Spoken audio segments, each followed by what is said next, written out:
أهلا أعزائي المتابعين في فيديو جديد وتأليف جديد من العيار التقيل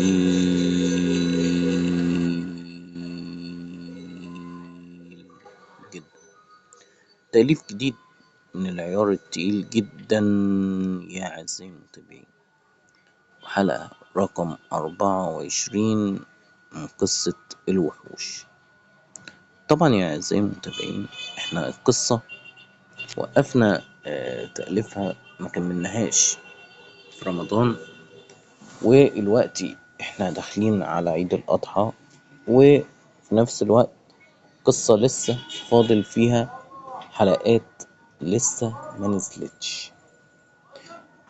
أنا عملت تأليف حلقة 25، وزي ما قلت لكم إن القصة 30 حلقة، فكده القصة فاضل في تأليفها 5 حلقات. 5 حلقات دول لسه ما اتعملوش ولسه ما اتكتبوش. تخيلوا بقى ان انا المفروض كنت احضر كتابة القصة دي قبل رمضان، بس اللي حصل بقى ان انا ما كتبتش القصة قبل رمضان. فلما جه رمضان كنت مضطر اكتب حلقات القصة، وفي نفس الوقت كان الوقت صعب جدا لان كان في صيام وتراويح، فما كانش في متسع من الوقت لكتابة تأليف.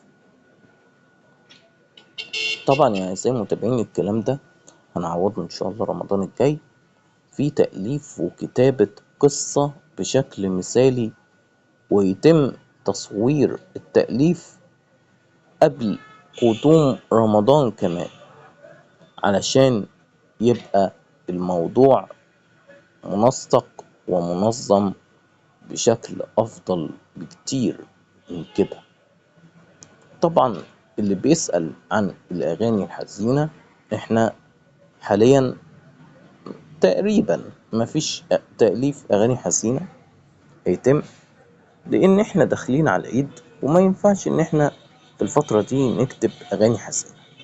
طب الأغاني الحزينة هتبقى إمتى؟ أتوقع بإذن الله هيكون وقتها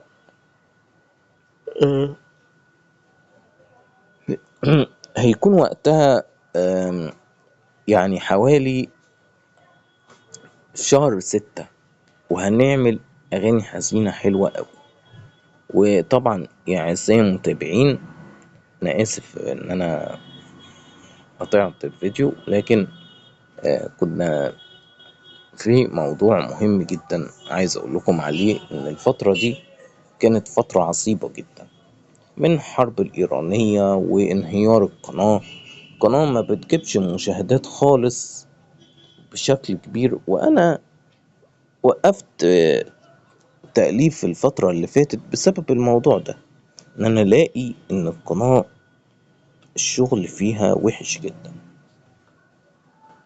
يعني الوضع نايم خالص في القناة، وأرقام المشاهدات كلها تقريبا ضعيفة بشكل كامل.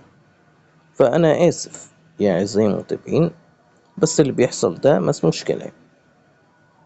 يعني انتوا دعمكم دايما زي ما بقول كده بيشجعني ان انا اكمل، فلما ملاقيش دعم آسف بضطر اريح.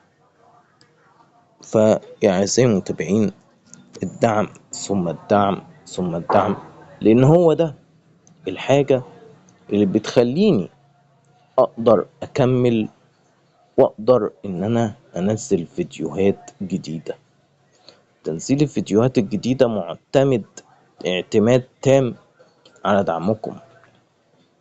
كل ما هتدعموني أكتر كل ما هقدر أنزل لكم فيديوهات جديدة أكتر وأكتر، وأول بأول. يعني آخر فيديو ده أنا منزله من 10 أيام.